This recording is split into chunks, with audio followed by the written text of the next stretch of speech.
What's up mga quiz? Welcome Quiz Jobs TV. At ngayong araw nga maglilinis tayo natin mga aquarium at mag-change water tayo.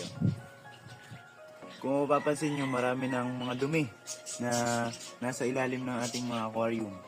Ibig sabihin yun yung ating aalisin para mas malinis muli ang ating mga aquarium. Ayan, andyan yung mga isda natin. Bago nga po simula ng paglilinis, kinuha ko po muna ang ating gagamiting hose para siyang gamiting pang-alis ng ating mga dumi-dumi sa ating aquarium. Kung mapapansin nyo mga quiz ay medyo maliit ang butas ng ating hose na gagamitin. At yan nga ay para maiwasan ang sumamang isda habang hinihigop nito ang mga dumi. Comment down below nga mga quiz kung ganito din nga ba ang pamamaraan nyo sa pag-change water. At bago ang lahat, ayan, ilinis ko nga po muna ang hose dahil gagamitin natin ang ating bibig upang higupin ito para magkaroon ng pressure at dumaloy ang tubig sa ating hose.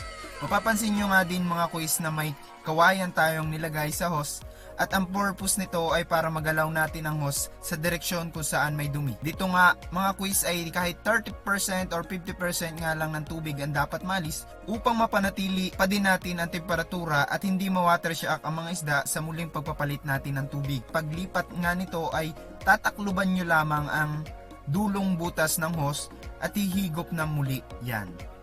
Sa pagkakataon nga na yan mga quiz ay natatapos na tayo sa paglilinis at ngayon nga ay naglalagay na tayo ng tubig dahil nga nabawasan dahil sa ating paglilinis. Kung mapapansin nyo ay direkta na sa gripo ang ating gagamiting tubig dahil dito nga sa amin ay walang chlorine ang tubig kaya safe ang ating mga isda. At pagkapuno nga ng tubig ay lalagyan natin ng kaunting asin at methylene blue para sa water conditioning at manatiling maganda ang tubig.